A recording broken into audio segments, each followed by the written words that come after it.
waxaa jira 8 shay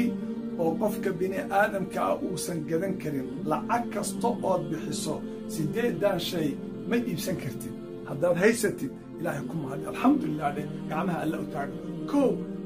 asixa caafimaad lama iibsan karo waxaa dhici karta qofka bini aadamka ah inuu caafimaadkiisa ku dhumiyo oo ku baabi'iyo soo lacag helo laakiin markuu lacagtii helo inuu hadhow lacagtiisa oo dhan ku bixiyo si isu daaweyn lahaa haddii aad caafimaad qabto ilaahay ku mahad tabaaraka wa tacaala qof bixiya ma jiro lamana iibsan karo isbitaal lagu iibiyana ma jirto saddex jacaylka lama iibsan karo haddaad wax kasta bixiso qofku jecel ma iibsan kartid haddaad hesho qofku jecel marka alxamdulillah ilaahay ku mahad haddaad arto qof aad jeceshahay ama ku jecel ilaahay ku mahad sababtoo jacaylka lama iibsan karo meeqee qof kala raadinaya oo la sababtoo qofka kalaan jeclayn qofka qodobka saddexaad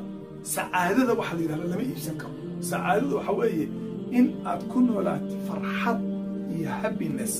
happy aad ahaatid ma iibsan kartid isma weyna badan intaad gadato waa degi kartaa laakiin inuu gurigii ismihii noqdo home meel guri ah oo degan oo aad ku raaxaysato oo sakan ah lama iibsan karo qodobka afraad waxa la raaxatul baal waxa weeye niyadaadu inay degan tahay oo qalbigaagu degan yahay oo qalbi qabowdahay lama iibsan karo walwalka iyo murugada dadka qaba ayaa og dhibaatada ay ku jiraan haddaad haysato qalbi deganaan niyadaadu oo degan qanaaco qabta allaha ku faraxsan ilaahay kuma had qodobka shanaad waxa la yiraahdo nazaahada waxa waaye waa daacadnimada iyo niyad wanaagga iyo alla dartii inuu qofku wax u qabto lama iibsan karo laakiin qofkii ilaahay siiyo ilaahay buu ku mahadiyaa nicmo weyn baa la siiyey qodobka lixaad waxa la yiraahdo al-akhlaaq lama iibsan karo akhlaaqda wanaagsan haddii ilaahay uu ku siiyo akhlaaq wanaagsan ama uu dad akhlaaq wanaagsan la saaxiib kaala dhigo xiriir kula sameeyey alxamdulillah ama carruurtaada akhlaaq wanaagsan hadduu alla siiyey lama iibsan karo nabi maxamed baa ilaahay wuxuu ku manaystay oo uu yidhi wa innaka la calaa khuluqin cadiim akhlaaq wanaagsan baad ku dul sugan tahay nabi maxamedow fiiri akhlaaqda cajiib waay qofku inuu xumaanta ka leexdo oo wanaagga u leexdo oo uu xishoodo oo afkiisa ceshado oo uu dadka iska ilaaliyo oo carabkiisa dadka ka dhowrto oo dadka uusan ku mashquulin markaad dadka iyo ceebahooda ku mashquusho waxaad ogaataa ceebahaagii baad far waaweyn ku qoraysaa si lagugu mashquulo maalmahan waxaa badan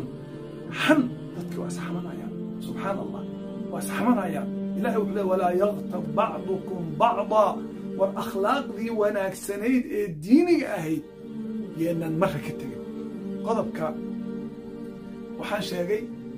kow sixada iyo xubbiga iyo sacaadada iyo raaxatulbaalka iyo nasaahada iyo akhlaaqda wanaagsan waxaa qodobka toddobaad waxaa weeye alcilm atacliim tacliim lama iibsan karo cilmiga lama iibsan karo haddii wax alla ku baray waxaad ogaataa qofka dadka ugu qiimaha badan ee alla ugu dhow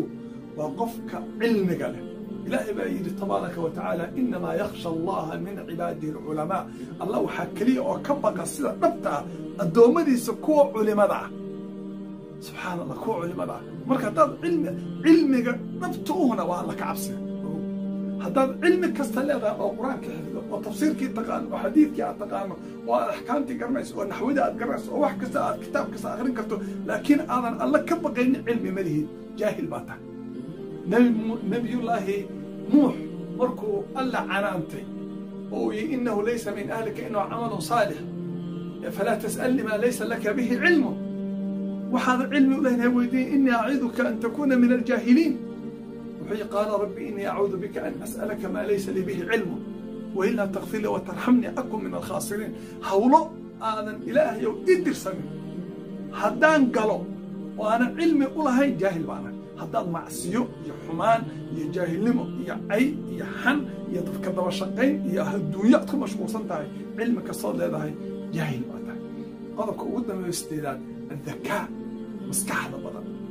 ee la yidhaahdo fahmada lama iibsan karo hadduu ilaahay ku siiya carruur fahmo badan أما فهمنا أو إلهي كفر إلهي كم عليه ولا لي وحال يرهدا قفك وسهل انتهي إنه بيل وين أما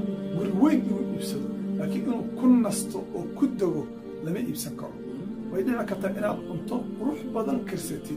لكن إنا أنتو دي إنتا أنتو وهي سنية أتكون أنتو ما يبسن كرتين ولكن صاد الله يوم تذكر إجا حرنا أنتو معوني كرو